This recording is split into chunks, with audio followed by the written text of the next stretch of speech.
Les Awards féminins du Québec, bien plus qu'un événement, un véritable mouvement de valorisation des femmes.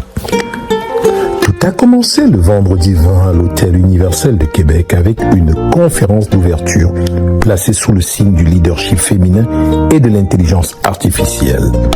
Une rencontre forte portée par des panélistes de renom et des modératrices inspirantes dans une ambiance à la fois studieuse et engagée. Dans une salle archi-comble. La cérémonie a été lancée par un discours encourageant et mobilisateur du député Jean-Yves Duclos, donnant le ton à une journée riche en contenu et en perspective. Le leadership féminin fait une grande différence. Il faut le célébrer dans un contexte plus large de la diversité de Québec. Et comme vous l'avez peut-être vu, une diversité forte pour un Québec prospère, c'est vrai de manière plus générale. La diversité, c'est non seulement notre force, c'est aussi une force, c'est aussi une source de prospérité et une source de fierté. Essayer de s'ouvrir à cette nouvelle réalité parce qu'on a besoin de tout le monde en fait. La fierté d'une communauté passe par la réalisation de tous les membres de cette communauté et surtout les femmes. Vous avez cette particularité, on n'a pas, nous les autres, qui pas l'éducation.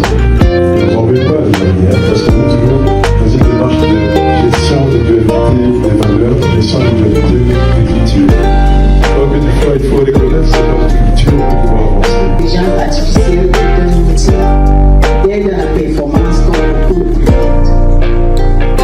Alors, est-ce pourtant qu'on va l'utiliser sans faire attention, utiliser à travers?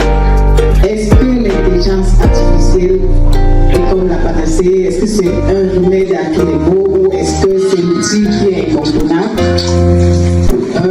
Nous avons deux panélistes de renom, spécialistes, qui vont nous apporter les réponses à toutes ces questions. L'objectif de mettre en place des universités, c'est de former des gens. Mais là, la nouvelle génération, je l'expérimente parce que j'enseigne des groupes de maîtrise, des séminaires, mais des étudiants du bac, donc on forme des futurs avocats, entre autres. Et on voit des profils de plus en plus atypiques. Donc des gens qui reviennent 10 ans après, mais même des jeunes qui sortent du cégep, mais qui veulent être des juristes, mais d'une autre nature. Pas du juriste il y a au 19e siècle.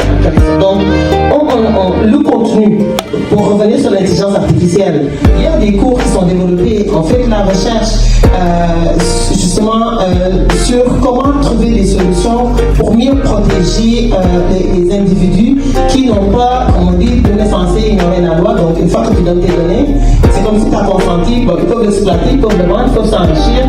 Et toi, entre-temps, tu penses que Adèle, tu as fait 2 likes, Jenaba, tu as liké 3 fois, ta vie est belle. Non, les enjeux sont beaucoup plus compliqués que ça. Ça, c'est un risque qu'on prend quand on devient entrepreneur. Par contre, je garde le pouvoir sur ce que je gagne versus un salaire. Ouais. Donc, mes efforts me reviennent.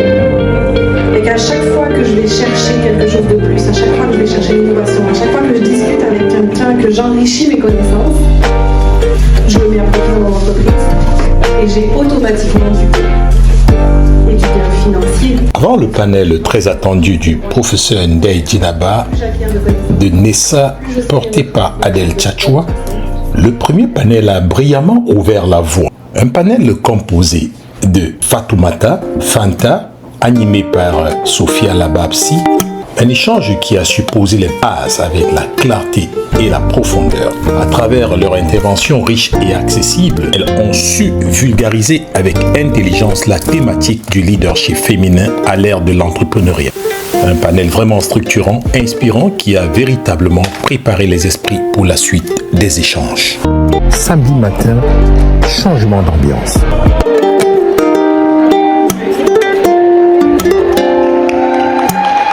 Direction la polyvalente de Charlebourg pour une matinée sportive haute en couleur. Plus de 6 équipes de 7 personnes se sont affrontées dans une atmosphère conviviale entre soccer féminin et Ndoshibabouche. Détente, fou rire, famille, enfants. Un véritable moment de bonheur marqué par la diversité et l'unité féminine.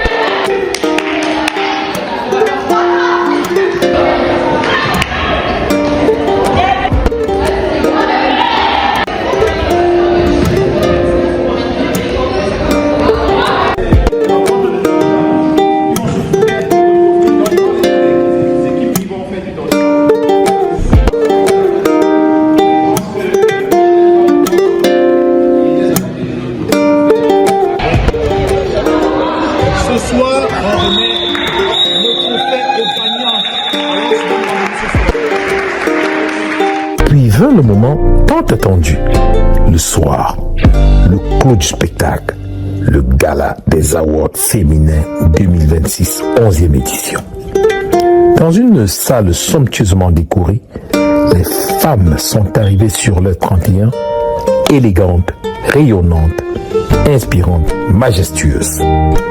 Certaines venues de Montréal, d'Ottawa, de Gatineau, Trois-Rivières, de Lévis et plusieurs autres villes, accompagnées de leurs proches, tous fiers de participer à cette 11e édition historique.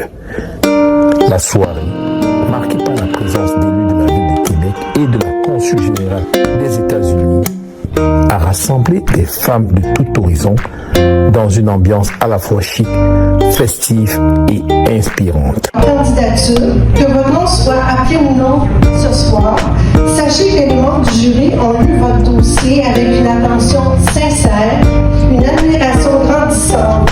Vous êtes formidables, chacune d'entre vous. Vous applaudissez. La remise solennelle des prix a constitué l'un des moments les plus forts de la soirée. Applaudissements, émotions, reconnaissance. Les récipiendaires, resplendissantes et glamour, ont reçu leur distinction sous les regards admiratifs de l'Assemblée.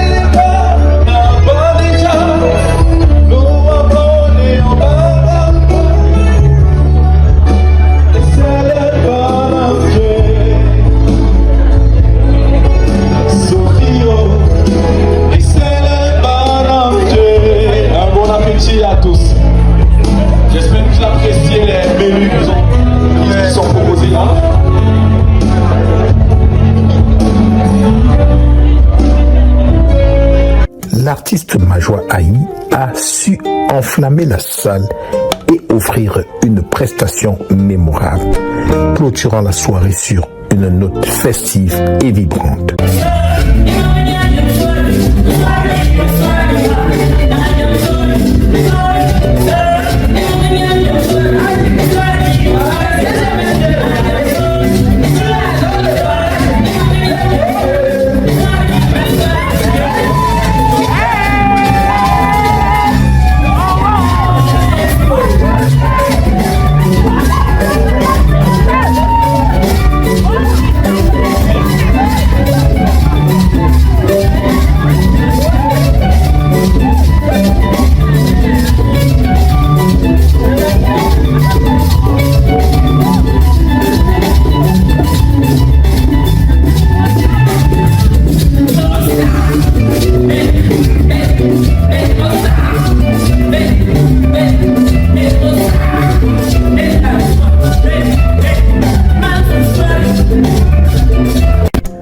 Un événement qui a permis de célébrer les parcours, de créer des opportunités et de bâtir des ponts durables entre les communautés. Et sur toutes les lèvres, on pouvait entendre dire rendez-vous à la 12e édition. Le lendemain, à 14h30, au restaurant et espace Le Lion Blanc, la dernière activité a permis de prolonger l'expérience à travers un moment de réseautage et de débriefing en présence de 2 élus de la ville de Québec. Les échanges furent riches, constructifs et porteurs d'avenir. Au final, les Awards féminins du Québec s'imposent comme un événement entièrement réussi. Awards féminins du Québec, bravo!